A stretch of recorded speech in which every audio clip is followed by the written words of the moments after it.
Y'all, January has been like so packed with new releases. It's insane. Like the past like 3 or 4 weeks I've reviewed new shows coming out or movies or whatever. There's a new RuPaul's Drag Race season out. I'm still watching Project Runway. There's a few shows or things I haven't covered just because I don't have the time and I need to research and say something. So I think most things I watch, I have something to say about it. But there's also a lot of things that I watch that I don't have a lot to say about, or it's not the right time for a video, or I just don't have a good angle yet.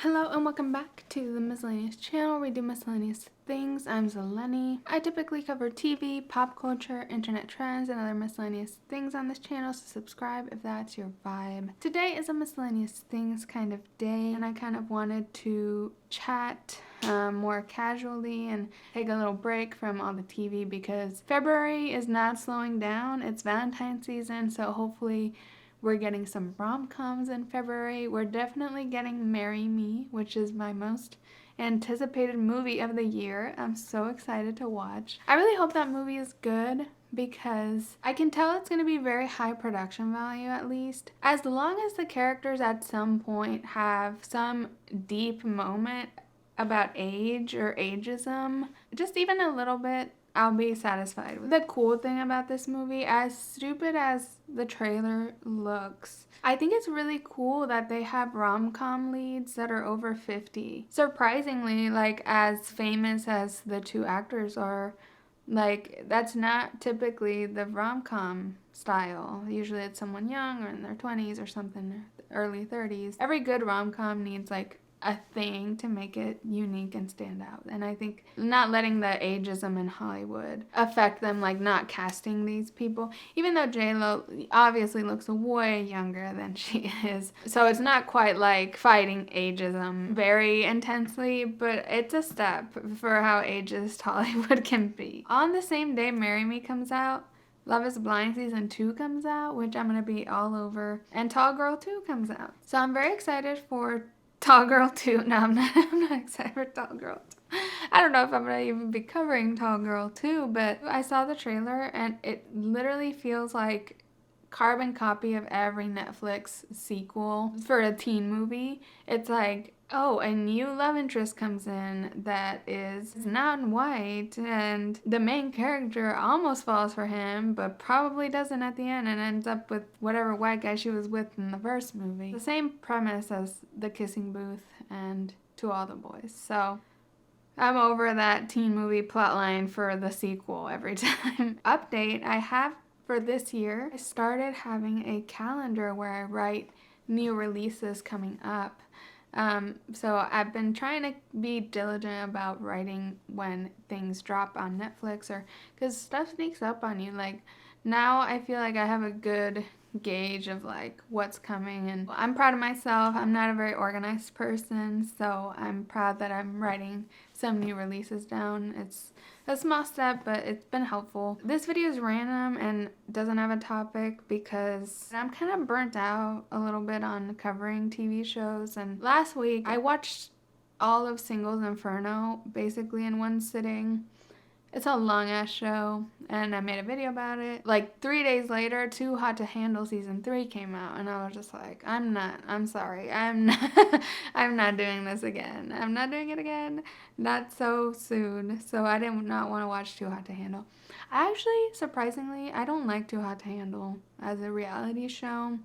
It just feels like soft porn and like boring. Like everyone there's obviously there to be a model and an influencer, so it's just like I don't think they break the rules because they can't control their sexual desires. I think they break the rules just to make like reality TV iconic moments or to go viral on Twitter, you know, to get attention basically. So Too Hot to Handle season 3 came out and I was just like, next.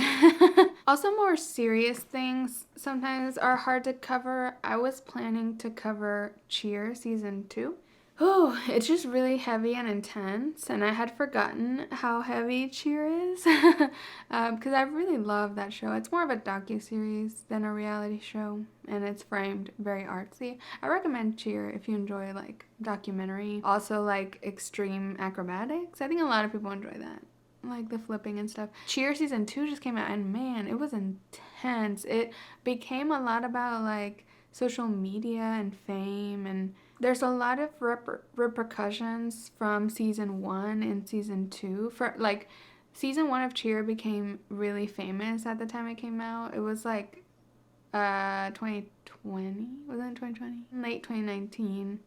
And it became a huge success, and the cast featured in the docuseries got to go on a lot of interviews and do a bunch of press, and became like influencers too. That fame of Cheer was going on like right before COVID hit in 2020. Season 2 covers all of that, like the big fame from season 1, and then COVID hitting, and then prepping the next year. So season 2 dealt with a lot of different things, but a lot of it is about the effects of this quick, like, notoriety and attention, and there's some good things that come out of it, some bad things. And even the coach who is featured in this documentary, she went on Dancing with the Stars. I watched her season, but then her being away took like a big toll on the team. So it's just like so many interesting things it touched on. It might be a good video, but it was just so good,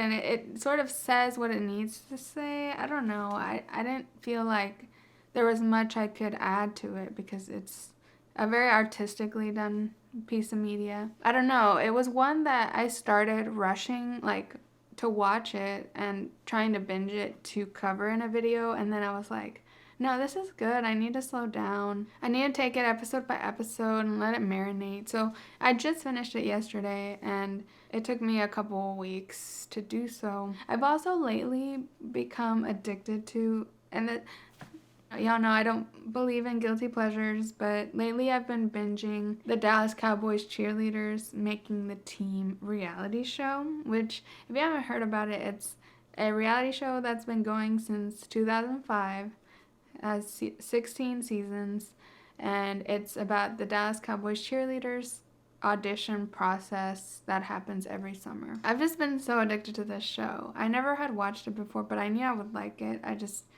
never been exposed to it, never had access to it. But then my Samsung TV has like channels of shows, like the channel is just this show on loop, like every single season, back to back. And there's a channel that's just called Dallas Cowboys Cheerleader Channel, and it's just that show over and over. And so I started watching it there, and then I found out almost all the episodes are on Paramount Plus. It's weird. I'm like in a cheerleading mood since I got addicted kind of over the holidays when I had a lot of downtime. It's funny because Cheer and the DCC Making the Team show are like, they're almost the same show, but like just polar opposite tones. Like DCC is like bright colors, reality TV, very formatted, very silly little drama. But they also have like a hard-ass coach that's been there forever. DCC is all about like the beauty of the girls and the hair and the boobs and the that's what the DCC is about. And then Cheer is like Daytona and the competition and our lives, our cheerleading. It's just like so different, but it's just, I just love when something traditionally feminine, or like, I want to say like draggish, like expression of femininity, when something like cheerleading, which is typically seen as like a feminine thing to do, when it's taken so seriously, like it just feels, I just love seeing that play out. Is one of my favorite media tropes or things to see in media. The way the cheerleaders on Cheer are so obsessed with being perfect on their routine. Like, when you look at what they're doing from a bird's eye view, you're like, they're dancing and flipping for judges. Like, it sounds like it would be a silly thing, but this is like life or death for these people. On the Dallas Cowboys show, it's like, these girls are so obsessed with getting on this team where they just they dance around with skimpy outfits and boots, looking glamorous. And like, this is their dream. And it's just like, I love that dichotomy of like taking something that a lot of people would find silly because at its core because it's feminine. Like, I love that. And like, so many coaches are like intense and invested. Oh, it's so good. Honestly, Drag Race is a good example of this. Like, the Lip Sync for Your Life is a good example of this. It's like people in funny outfits and fashion and wigs and makeup dancing and lip syncing to a popular top 40 song. Like, it sounds ridiculous when you think about it. Like, it's just people dancing around and mouthing words, but like, it's so serious to us. I hope that makes sense. I don't know if it makes any sense, but I just love shows where the stakes are high for like a performance or something artistic or an expression of femininity in some way. Like, that's one of my favorite things. So I think Cheer and DCC Making the Team both have that kind of element, though they approach it very differently. I would love for Monica from Cheer and Kelly Fineglass from DCC. Imagine if they had a podcast. They're just like these hard-ass Texas cheer coaches, but like in different realms of cheerleading. What else have I been watching? So I asked myself this question and then I did not even answer it. And these are movies and shows that people are really talking about right now. First, let me talk about Don't Look Up, which is a movie everyone and their mother saw. It was released around Christmas and it had a super duper A-list cast. I don't think I have that much to say about it. I liked it just like everybody else. I think it was a great social commentary for where we're at. I did fall asleep for like the last 30 minutes, so I totally missed the ending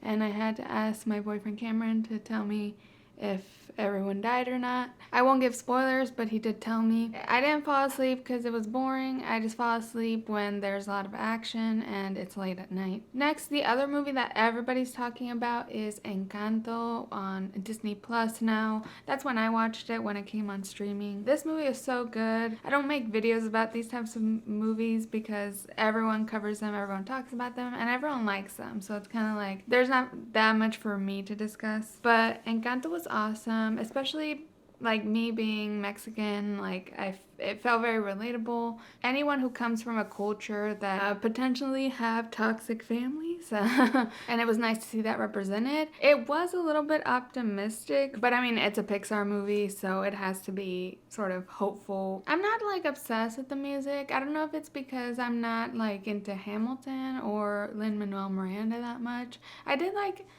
Surface Pressure, I think, better than the Bruno song, which the Bruno song is kind of a gag because it beat Let It Go, which was like the biggest song ever. So, I mean, good for that song. It just felt like more of a story-driven song. But I have seen on Reddit that like kids still love that Bruno song, like they're obsessed. So the power of kids, they can really make anything number one. We don't talk about Bruno has had the most success, but I liked Surface Pressure better. The visuals during Surface Pressure felt very like pop girl music video, and I really liked that. So also I liked the themes of it, of like having family expectations and burdens. I definitely relate to that a little bit. I think a lot of people do. And I mentioned Drag Race at the beginning of this video, but I didn't mention anything about it. I'm really enjoying season 14. I think it's been a strong cast and a breath of fresh air. I am extremely pissed in episode 3 that they brought back eliminated queens, because it felt like a slap in the face to the queens that beat them in the lip syncs. It just felt like that was for nothing.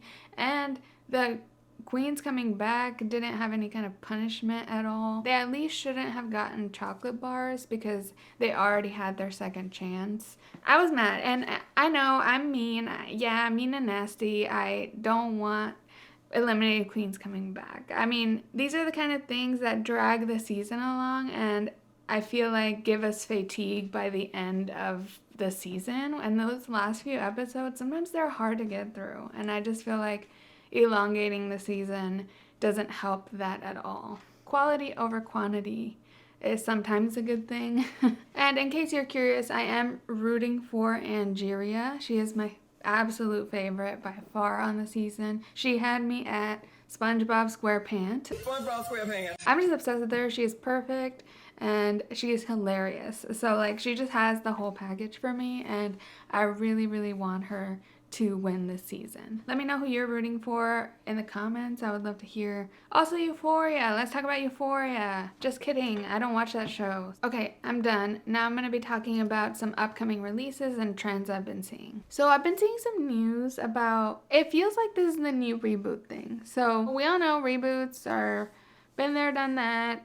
They're everywhere. Now I've been seeing that like it's becoming popular to make scripted series out of true crime stories and documentaries. This has always been a thing. It's like any movie or TV show that's like based on a true story is like this, but I've just noticed a few pieces of news lately that I'm like, oh my god, it's like I'm seeing this trend everywhere of like taking a true crime story and making a fictional show about it or movie. There's an Apple TV show coming that is about the WeWork situation. If you haven't seen, there's a documentary on Hulu about WeWork. It's really good. I recommend it. They're making an Apple TV whole show about everything that went down in like the documentary. Jared Leto's playing the main guy. So there's that one, and there's also a few Tiger King shows in the works. There's at least 2, maybe even 3 Tiger King shows in the works that aren't documentaries. They're like straight up fictional. And I just saw a trailer come out for one of them where Kate McKinnon is Carole Baskin, which I was like, when did that happen? I don't remember that. And then yesterday I saw Pop Crave tweet about Elle Fanning playing that girl. I think Michelle Carver might be her name. I'm not sure if that's her name, but that girl who, trigger warning for unaliving. I don't know if it's a movie or a show about the girl who urged her boyfriend to unalive himself. She was like young, like 15 or younger even.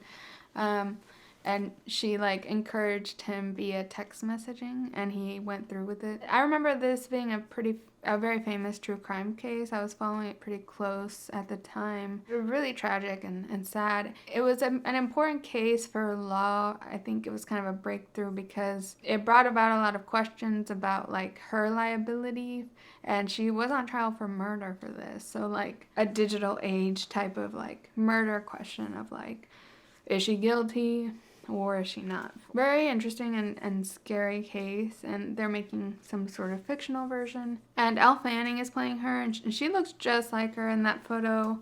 This has always been a thing, so it's not like crazy to fictionalize a true crime story, but it just felt like within the span of a couple of days, I just saw a lot of examples of it. If you can't do a reboot, do a retell of a true crime story. Like, that's just the other option. I'm honestly so tired of the reboot stuff. It's like, originality is dead. There's also, I don't know if this is based on a true story. It's kind of along these lines though. It might not be a true story, but it's sort of based on real things. This is the new movie with Maddie Ziegler from Dance Moms and Sia's videos and Sia's movies. And we don't talk about that. It seems like a very heavy drama movie. I think it's gonna be on HBO. Don't quote me on that. And it's called The Fallout. And it looks to be about like a school shooting for these 2 like high school girls. Feels very relevant, very heavy. And I'm excited to watch it. I probably won't cover it because it's just heavy. Like I don't like to cover dramas. I like to pick apart lighthearted media, but I want to watch it, and I'm excited to see Maddie. It seems like an important role for her in her career, and hopefully probably to be taken more serious as an actress. Looks kind of like maybe even award worthy. I did see House of Gucci. No one asked me if I've seen House of Gucci. My girl Gaga. Y'all know I don't lie about Lady Gaga, and she is my favorite, and I stan. She's my queen. But House of Gucci, story-wise, was just not all there, in my opinion. And I think Gaga feels a tiny bit of that because she keeps talking about this scene that she had filmed, and I think poured a lot of her acting soul into. But this scene she describes. When she said that, I was like, oh my god, that scene would have helped a lot. It would have helped the story a lot because it gives her character a lot more of like an explanation or a reason behind her actions. And the current edit of the movie, it's like, it starts off strong, I think, or fine, but it just, the ending feels weird and there's not big stakes or a climax. I don't know. Sorry to Mr. Ridley Scott.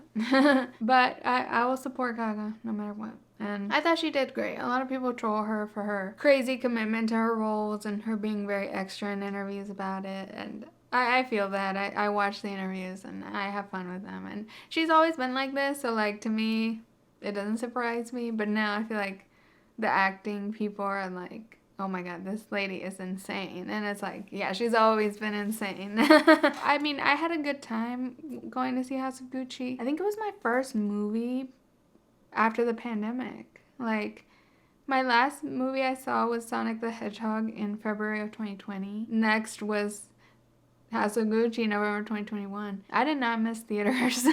I do not miss them at all. Like, I just went because House of Gucci didn't have a streaming option, but no ma'am. I did upgrade my TV last year and it's great and I love it and it's like quiet here and I was also like stressed about COVID and people coughing all around me. Ugh. So yeah, that was House of Gucci. I forgot to post about it on my Instagram because there was no poster for House of Gucci and I wanted to. I saw all the little monsters taking their House of Gucci poster photos and there I was, nothing. There was this like Michelin man looking guy, I think it was for Ghostbusters, so I took a picture with him. Oh my god, there's also a Janet Jackson I think it's a two-parter documentary special, told from her perspective, and I'm very, very excited about that. It's coming up in a few days, so I'm gonna be watching that. Maybe I'll cover it, depending on what else I'm watching this week. I covered the Hulu Janet Jackson doc, and I got some amazing comments on that video from Janet Jackson stans, and I loved that because they were looking out for me and telling me that she had the one in January coming up. So when they told me, I wrote it down in my calendar. I probably wouldn't have known about that documentary if it hadn't been for the comments on that video. So it's really cool how sometimes people can help me out and fans of things that I don't know about can step in with their knowledge, so I really appreciated that. Also, oh my god, coming soon is the Pam Anderson and Tommy Lee TV show on Hulu. What's her face? I forget her name, but she played Cinderella. She's playing Pam Anderson, and I'm gonna check that one out. I don't know if I'm gonna cover it. It depends if it's good or not, or interesting, and I'm excited to watch. Let me know if y'all see it, what you think. There's also a documentary about Playboy coming out, if I'm not mistaken. I'm just regurgitating my calendar. Even though I don't have it in front of me, it's actually downstairs. I'm just kind of guessing. How about music? What did y'all think of The Weeknd's last album? What's it called? Dawn FM? What are y'all listening to nowadays? I'm gonna tell you what I'm listening to. I didn't love the whole album, but I liked that he had a whole... Oh my god, there's like cats mating outside. Oh, I miss having a cat. Dawn FM. So, oh my god. Y'all hear the cat? It's screaming. They sound like sound effects from like a movie. Dawn FM was good. It has good vibes. It's so 80s and synthy, so I like the vibes of it. But as far as standouts, I kind of like Gasoline, and I'm still trying to see if it's going to grow on me. It's grown on me a little bit. I think the best song on Dawn FM by far is Less Than Zero. I loved that song, and I think it's going to become a single at some point. From what I've heard, I'm not sure, but it kind of sounds like a Tame Impala song if Tame Impala was a little more poppy. Love that. I don't talk about music on my channel that much, but if you know me, you know I love some dance pop. I've been kind of also getting into Rebecca Black recently. She released a new song called Read My Mind with Slater. I've been enjoying on loop, and I've rediscovered like an older song of hers called NGL, a great one as well. So Miss Rebecca Black, like, I'm so glad she found a good niche in music and It's just so sad how she was attacked as a 13-year-old on social media, and one of the first like cancellations for no reason kind of moments in internet history. Pop emergency, Charlie XCX is gonna release almost a cover of Cry For You, which if you don't know it by name, this song, because at first when people were saying this is Cry For You, because so let me back up. Charlie XCX has released some snippets for her next single featuring Rina Sawayama, who's also one of my favorites. She had one of my favorite remixes on the Chromatica album. Her first album was awesome too. It's Charlie and Rina, already a power duo. But the snippets, you can tell it's the same instrumental and almost similar lyrics and style to Cry For You. It's like, it's officially a sample, I think, or maybe a reimagining of Cry For You, and it's called Beg For You. If you don't know Cry For You by its name, you'll know it by its famous chorus, and it's actually a famous TikTok sound too. It's You'll never see me again. That song is so good. I'm so excited, and Charlie's covering it, so it's truly, as Michelle Visage would say, do you want gay bury that. I'm just kidding. I'm just so excited for Charlie. I'm excited for her new album. It's coming in April, and I hate this rollout and era. Just seems so long. Like I prefer like the album being out and then the pop star like releases singles from it and videos and pictures. I know I'm being stupid and demanding and not positive to these artists that are trying to take their time to make quality work, but I'm just gonna be selfish for a second and say I just hate when people say, oh, new single coming 2 months from now, and it's like, just don't tell me it's coming. Just drop it 2 months from now and I'll be surprised when it comes. My attention span is so small. By the time 2 months from now arrives, it's like, oh yeah, this is the single she had said all those months ago. You know, it's like, I'm still excited for it when it drops. It's just like, when the date is announced, I get mad because it's like, I'm not going to remember, and it's like, so far from now, and it's just a song. I don't know. So I'm being a brat about that one. I don't need to build hype. I'd rather just find out when it's out. Anyway, so Charli XCX's era has been lasting a while, and I'm like, I just want to get the album already because I know it's gonna be awesome. I've loved all the singles so far. Oh, also, if y'all are a fan of Kylie Minogue, actually, I'm filming this right after Drag Race aired their 3rd episode, where the lip sync song was "I Love It" by Kylie Minogue from the Disco album. Honestly, it has become one of my favorite albums. Since it came out in 2020, I've loved this album. And recently, like in late 2021, Kylie Minogue released Disco, the extended mixes. So basically every song is like over 5 minutes. It's the same songs, but over 5 minutes and long. And the instrumental is just long. Oh my god. This is amazing. I didn't even know singers could do this. Like release extended mixes. Oh my god.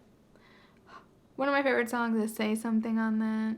Dance Floor Darling. Man, it's like no skips. Perfect album to put like in the background while I'm working, but still want to be motivated. Just PSA, if you're looking for a really, I feel like the best description of this album is sparkly. Like it sounds sparkly, and it's like disco inspired pop. Oh my god, I forgot. There's so many songs. Oh my god, so I'm excited talking about music with y'all. Player of Games.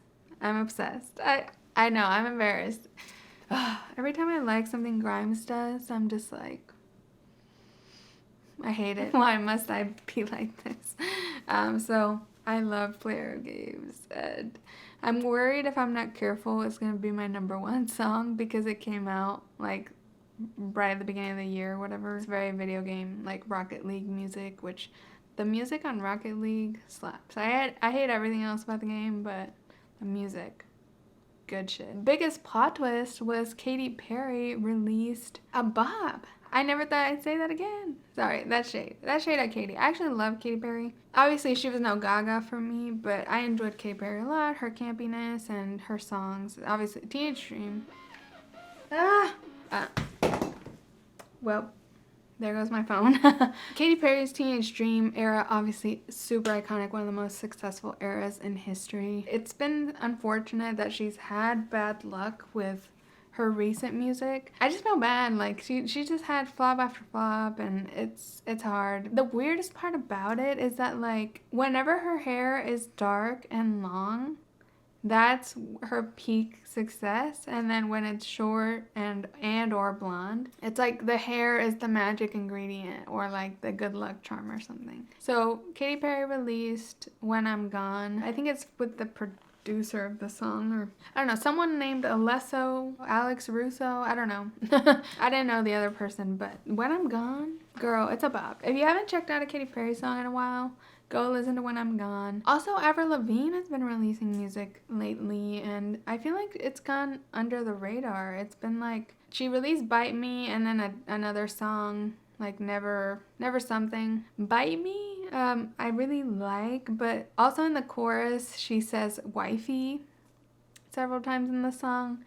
I just hate that word, unfortunately. But otherwise, the song is awesome. It's very emo phase. It's not particularly innovative, but I've enjoyed that song. Speaking of emo phase, we got this whole When We Were Young festival fiasco going on social media. If you haven't been online, there was this music festival announced dramatically. Every emo band from the 2000s era is going to be there. Headliners are like Paramore and My Chemical Romance, Avril Lavigne. This caused like a huge social media moment because every emo kid was like, this is our dream come true. It's going to be in Las Vegas in late October this year. The crazy thing was, though, there was like 1 million people. Like you can see there's 1 million people. And yet one day it just didn't make sense. I looked at Avril's Twitter and she did not say anything about this thing. So I'm like, are these people even coming? What's the deal? I hope it's not the next Astroworld. Everyone's saying Live Nation is just trying to cover all of their Astroworld costs, but they did add an extra day, which might help. But at the same time, it's just like there's so many of these bands, and it just feels like it's gonna be so popular. Like everyone wants to go to this thing. Tickets are sold out. It's $250 at least. It's a wild thing, and I do want to go to Vegas in the fall, but I'm not gonna go to this. Sounds too complicated and hard to get tickets. I think I've rambled on long enough about random topics. I hope you enjoyed these types of videos. Let me know if you have other random topics, maybe for a future one of these. I don't do these very often, but I enjoy just sitting and chatting about the things I've been watching lately that I haven't made full videos about. Let me know if you want me to elaborate on any of these. I would love to hear about it, or your thoughts on any of the topics I covered. Please like this video and subscribe to my channel. I put out new videos twice a week about TV, pop culture, internet trends, and other miscellaneous things. And you can follow me at Miscellaneous on Instagram or Twitter to find out about new videos, or just turn on the bell notification here on YouTube. Thanks so much for watching, and I'll catch you in the next one. Bye!